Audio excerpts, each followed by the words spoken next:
제가 퀴즈 하나를 드리겠습니다. 선물은 없는데요. 퀴즈가 후회하는 여자를 두 글자로 뭐라고 말할까요? 후회하는 여자 두 글자로 할걸. 네 글자는 하지 말걸. 혹시 최근에 후회를 나는 한 적이 없는 것 같다. 아마 이런 분들은 없으리라고 생각을 합니다. 후회하지 않는 것을 후회하는 게 인생이 아닐까. 후회를 심리학에서는 우리 몸에 병균이 들어오면은 이 면역세포들이 싸우는 것처럼 이 심리적인 면역 기제를 후회라고 이야기합니다. 후회를 크게 두 가지로 이야기할 수 있는데요. 내가 한 행동에 대한 후회와 내가 하지 않은 행동에 대한 후회, 이렇게 두 가지로 나눌 수가 있습니다. 미국 노스웨스턴 대학의 닐 로즈 교수에 의하면은 이미 내가 한 행동에 대한 후회와 하지 않은 행동에 대한 후회가 차이를 보이는데 시간적 차이를 보였다라는 이야기를 합니다.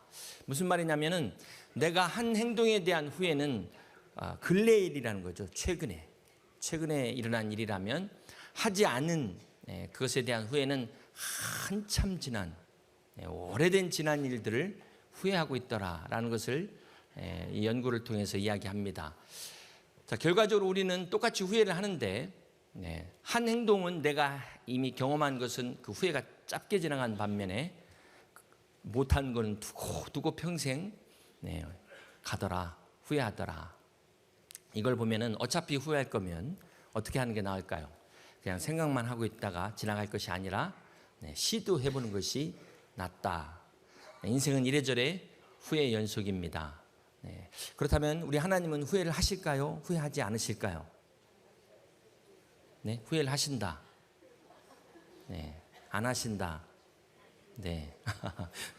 그래서 자, 우리 창세기 6장 6절과 7절을 한번 보겠습니다. 땅 위에 사람 지으셨음을 한탄하사 마음에 근심하시고 이르시되 내가 창조한 사람을 내가 지면에서 쓸어버리되 사람으로부터 가축과 기는 것과 공중의 새까지 그리하리니. 함께 있습니다. 현대인 성경과 표준 세번역에는 이 후회함이니라 이렇게 번역이 되어 있습니다. 하나님께서 사람을 만드시는 것을 후회하셨습니다. 그런데 민수기 23장 19절 하나님은 사람이 아니시니 거짓말하지 않으시고 인생이 아니시니 후회가 없으시도다. 자, 이렇게 볼 때 아까 후회하지 않으신다도 맞았고 후회한다도 맞았습니다. 이걸 어떻게 우리가 이해해야 될까요? 자, 먼저 이 창세기 6장 6절에 땅 위에 사람 지으셨음을 한탄하사가 히브리어로 나함입니다. 나함. 근데 민수기 23장 19절에 인생이 아니시니 후회가 없으시다. 이 후회도 나함입니다. 히브리어로는 똑같이 나함으로 기록이 되어 있습니다. 이것이 구약 성경에 100번 정도 기록이 되어 있는데 후회라는 의미로는 40회 번역이 되었고 나머지 60회는 위로하다라는 뜻으로 사용됩니다. 하나님의 후회는 단순히 어떤 잘못을 뉘우치는 것으로 그치지 않고 컴포트, 위로의 의미를 포함하고 있다라는 것입니다. 여러분, 노아의 이름의 뜻이 노아흐에서 위안이라는 뜻을 가지고 있는데요. 이 노아흐가 나함과 어근이 같습니다. 자, 이렇게 볼 때 창세기 6, 7, 8절을 우리가 어떻게 이해할 수 있냐면 하나님이 사람을 만드신 것을 나함, 후회하셨지만 8절에 그러나 노아가 등장합니다. 노아를 통해서 위로를 받으셨다. 이렇게 우리가 성경을 해석할 수 있게 됩니다. 오늘 후회하고 있는 여러분, 후회로 그치지 말고 이 시간 하나님의 위로를 받으시기를 주님의 이름으로 축복합니다. 이 후회의 나함이 또 슈브, 돌이키다라는 뜻과 함께 쓰이고 있는 것을 우리가 성경에서 보게 됩니다.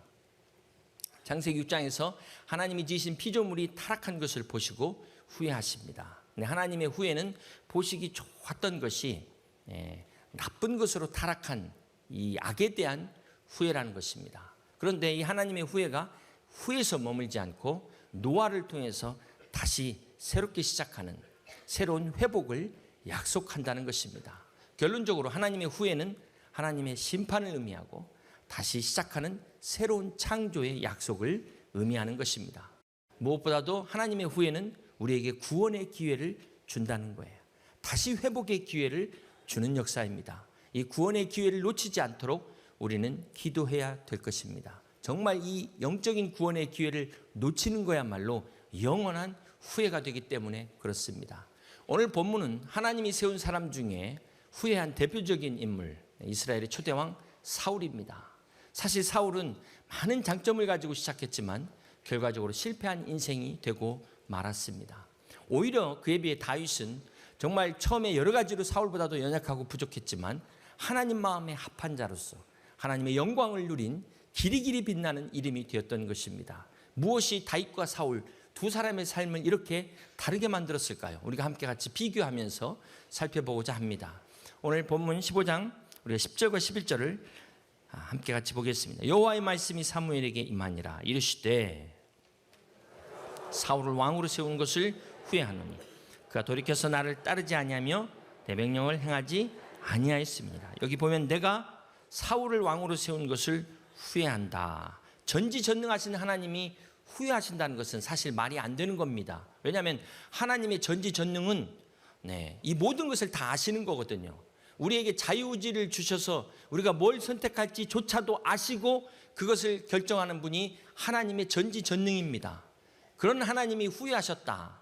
그것은 우리에게 자유의지를 주셨기 때문에, 이 태초의 선악과 자유의지를 주셨기 때문에 우리의 선택대로 놔둔 것이지, 그것이 결코 하나님이 무능해서 그런 것이 아니다라는 것입니다.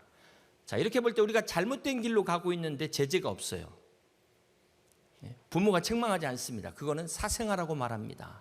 버림받은 인생이라는 겁니다. 자, 그렇게 볼 때 자유라는 게 고기는 물 속에서 자유지 물 밖으로 나오는 순간 그건 자유가 아니라 죽음입니다. 기차도 기차의 자유는 선로 위에 있을 때만이 자유지 기차가 이 선로를 벗어나는 순간 그거는 자유가 아니라 재앙이 되어버리고 맙니다.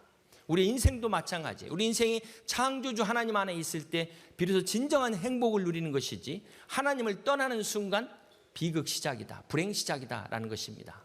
오늘 말씀의 제목이 다윗이냐 사울이냐, 다윗의 길이냐 사울의 길이냐. 이건 다시 말해서 다윗의 선택이냐 사울의 선택이냐에 따라서 인생의 결과가 이렇게 달라질 수 있다라는 것입니다. 먼저 우리가 사울을 살펴보면 사울의 출생 배경이 사무엘상 9장 2절에 나와 있습니다. 기스에게 아들이 있으니 그의 이름은 사울이요. 이스라엘 초대왕인 사울은 이스라엘 중에 가장 준수한, 요즘으로 말하면 탤런트 중에서 최고로, 정말 인물이 최고인, 게다가 키까지 큰 이러한, 여기에서 그치지 않고 3절 이하에 보면 아버지 심부름에 정말 충성하는 책임감 있는 아들이었다는 것입니다. 자, 이에 비해서 다윗 2세의 막내 아들이었습니다. 별로 내세울 게 없어요. 오죽하면 사무엘 선지자가 2세의 아들 중에 왕을 세우겠다고 그 집을 찾아갔는데 아버지조차 관심 갖지 않는 다윗이었습니다. 그런 다윗. 자, 사울이 이렇게 다윗보다도 더 좋은, 더 나은 조건이었음에도 불구하고 무엇 때문에 이렇게 됐을까요? 오늘 다윗과 사울의 이 차이를 우리가 함께 같이 세 가지만 살펴보면서 은혜를 나누고자 합니다. 사무엘상 15장 17절 말씀을 다시 한번 봅니다. 사무엘이 이르되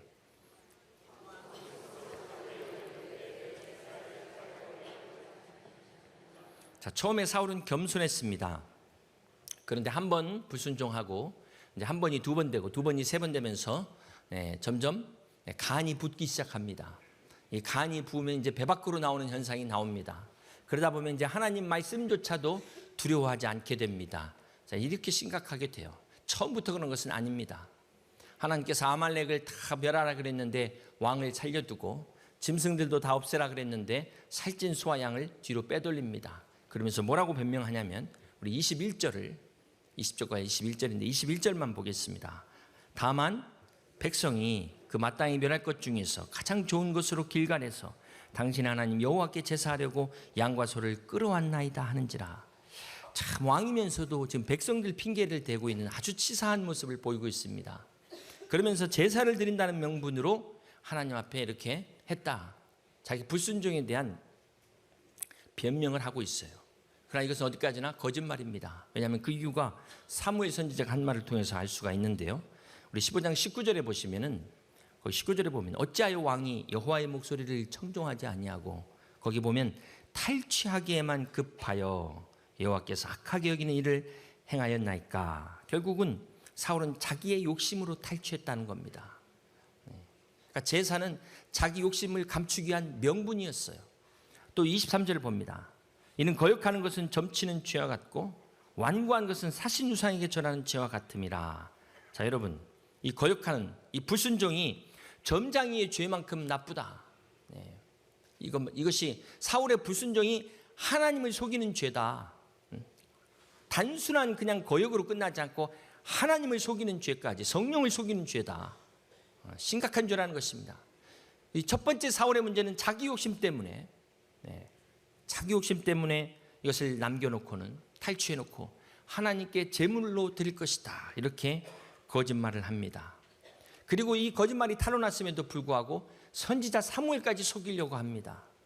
여러분, 하나님은 살아계십니다. 하나님 모든 것을 아십니다. 사람은 속일 수 있어도 하나님은 결코 속일 수가 없습니다. 그런데도 끝까지 이 완고하고 이 고집을 피는 것은 죄가 하나 더 추가돼요. 하나님을 우상으로 여기는 죄까지 추가됩니다. 이렇게 불순종의 죄가 플러스되는 거예요. 죄가 계속해서 플러스되는 것입니다. 사울이 망한 첫 번째 원인이 사울의 불순종이라는 걸 우리는 너무나 잘 압니다. 그런데 그 불순종이 어디서부터 시작됐는가? 욕심에서 시작됐다라는 것입니다. 결국 사울은 욕심으로 인해서 불순종하게 되고 이로 인해서 모든 걸 잃어버립니다. 자기의 왕권까지 빼앗기게 되고, 아니 하나님까지도 잃어버리게 된 것입니다. 이것이 사울의 첫 번째 원인이었어요. 두 번째, 사울이 망한 두 번째 원인이 무엇이었을까요?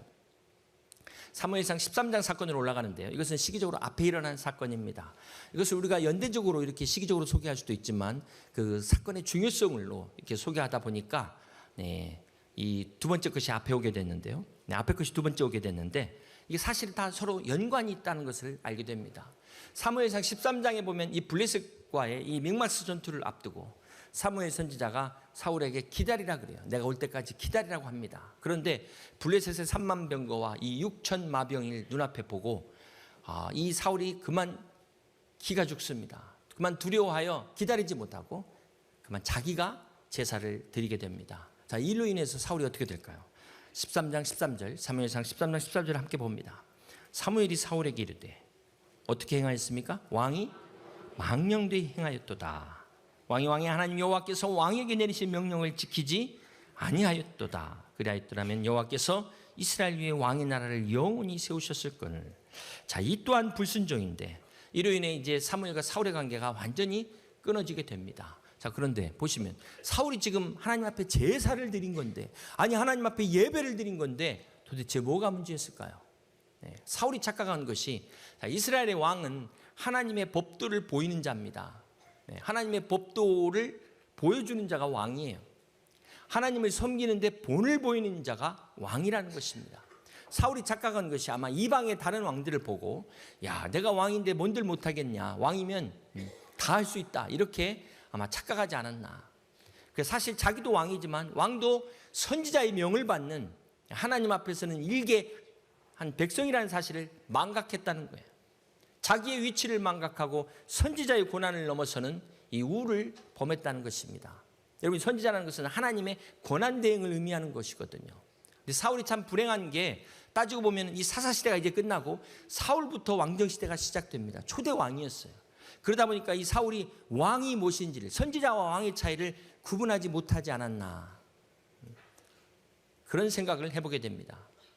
교회 안의 질서도 참 중요하죠. 하나님은 가정의 질서도 세우셨는데 교회의 질서를 무시하면서 하나님의 말씀을 전한다는 것은 앞뒤가 안 맞는다는 것입니다. 하나님이 나에게 말씀하셨는데 이게 말씀의 확신은 좋은데 여기서 한 발만 잘못 나가면 이단되는 거예요. 하나님이 나에게 말씀하시길 이렇게 잘못하면 이단될 수도 있다는 것을 잘 생각하셔야 됩니다. 여러분, 어서리티에서 오더가 나옵니다. 하나님의 권위는 반드시 질서를 수반한다는 거예요. 이 오더의 명령과 질서가 또 같은 뜻을 갖고 있잖아요. 그렇기 때문에 우리가 이 질서, 이 사울의 두 번째 문제는 하나님의 질서를 무너뜨린 거예요. 이것이 하나님 볼 때 하나님의 권위를 침범한 것으로 여겼다는 것입니다. 그래서 결국은 이 시작이 사울이 불순종으로 가게 되는 시발점이 됩니다. 여러분, 이 사울의 두 번째 문제가 결코 둘째 문제가 아니라는 거예요.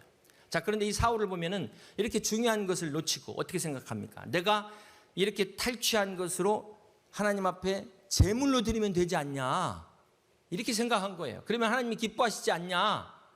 이건 뭐냐면은 오늘 내가 하나님의 이 권위를 인정하지 않고 하나님의 질서를 막 무시하면서 내가 헌금만 많이 하면 하나님 기뻐하시는 걸로, 내가 봉사만 많이 하면은 뭐 모든 것이 그냥 오케이로 넘어가는 걸로 생각하는 것과 같다는 것입니다. 여러분, 사울이 이렇게까지 이제 점점 타락하고 망가지는데 한 번만 더 깊이 생각해 보면 사울의 관심이 어디 있을까요? 사울의 관심. 우리 사무엘상 15장 24절을 보면 사울이 사무엘에게 이르되 내가 범죄하였나이다. 내가 여호와의 명령과 당신의 말씀을 어긴 것은 함께 있습니다.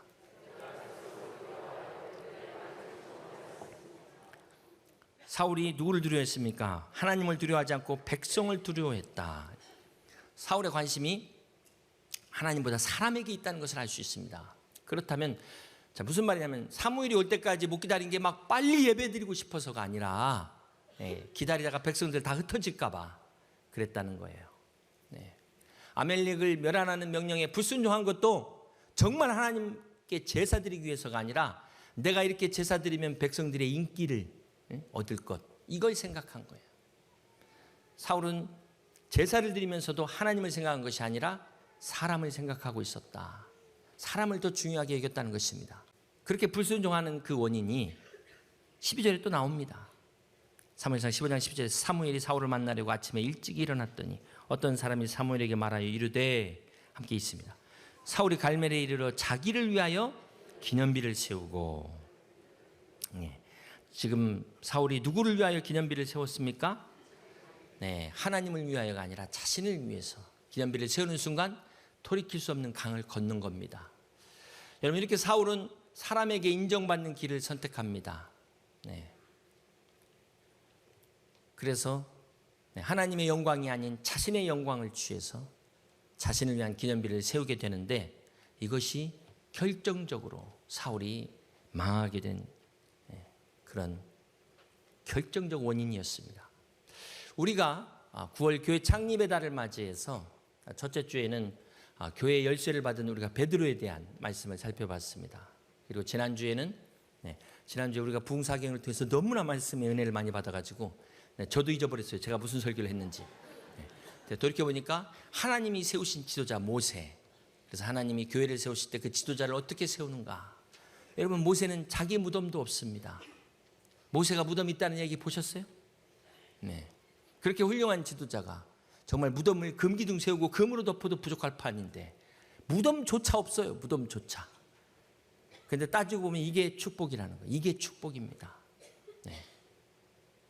하나님께서 모세의 무덤을 우상으로 만들지 못하도록 아예 가나안에 들어가지 못하게 하신 거예요. 하나님이 그 상급 잃어버리지 않도록 끝까지 지켜주신 거예요.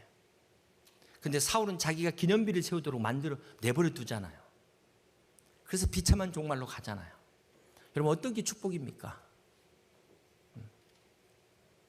어떤 게 축복이에요? 이걸 잘 분별하셔야 됩니다. 사무엘상 15장에서 사울은 버림받고 왕권까지 빼앗기게 됩니다. 자, 그런데 그 바로 왕권이 그 다음에 다윗에게 바로 넘어가질 않아요. 16장에 다윗이 이제 왕으로 기름 부음을 받습니다. 그런데 저 뒤에 31장 가서야 사울이 죽고 다윗이 이제 왕위에 오릅니다. 왜 이렇게 놔두셨을까? 왜 사울을 그대로 놔두셨을까? 왜 그럴까요? 사울에게도 회개의 기회를 주시는 거예요.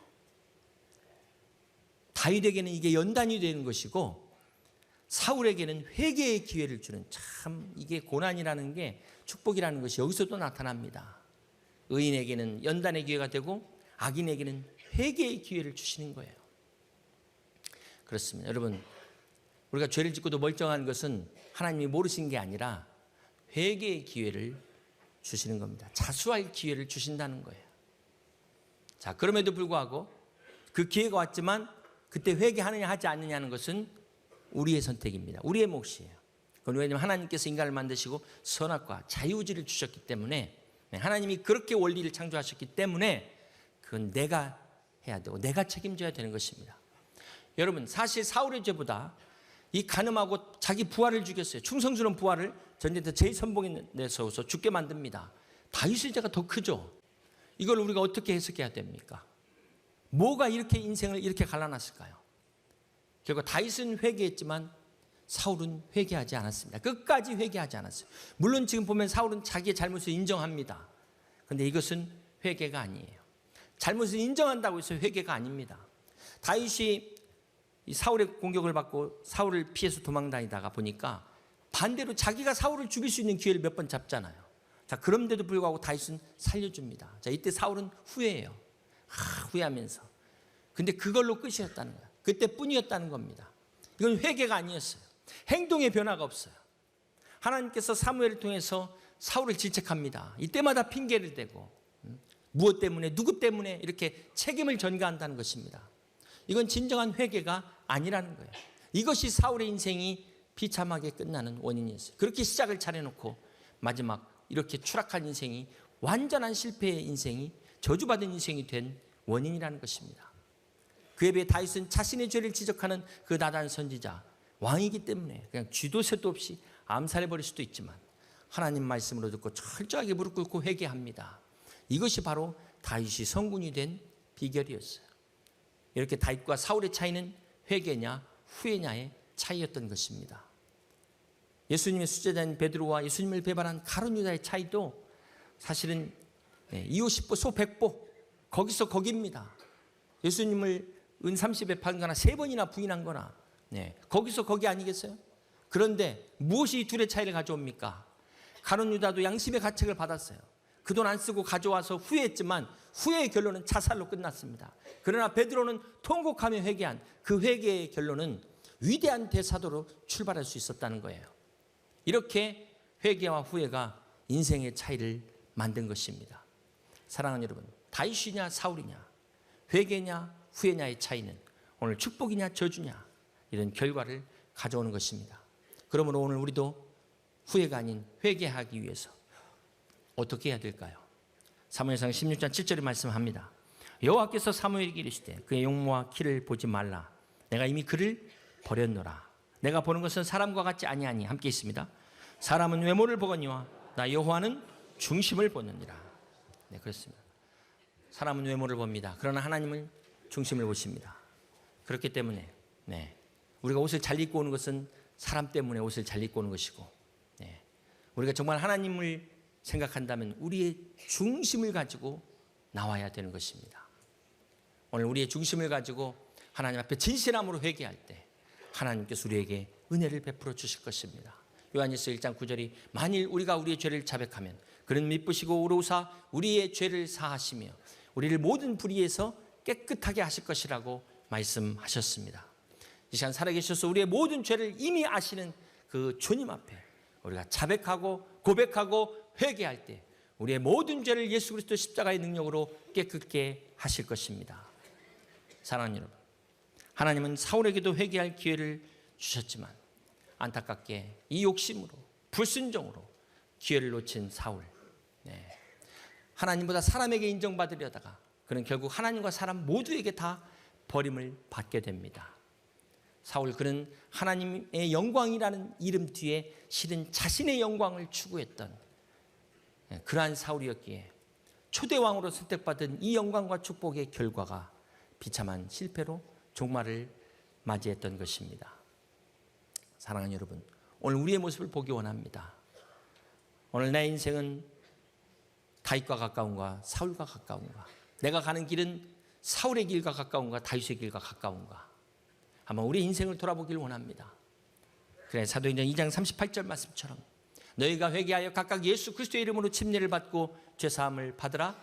그리하면 성령을 선물로 받으리라는 이 약속의 말씀처럼 우리가 예수 그리스도의 이름을 믿고 의지하여 회개할 때 오늘 주님께서 여러분에게 성령을 선물로 주실 것입니다. 고린도후서 7장 10절이 말씀하는 것처럼 하나님의 뜻대로 하는 근심은 회개할 것이 후회할 것이 없는 구원에 이르는 회개를 이룬다. 이렇게 말씀하고 있어요. 구원에 이르게 하는 회개를 이루게 한다. 말씀하고 있습니다. 이 시간 우리가 살아계신 주님 앞에 후회가 아닌 회개로 나가시길 바랍니다.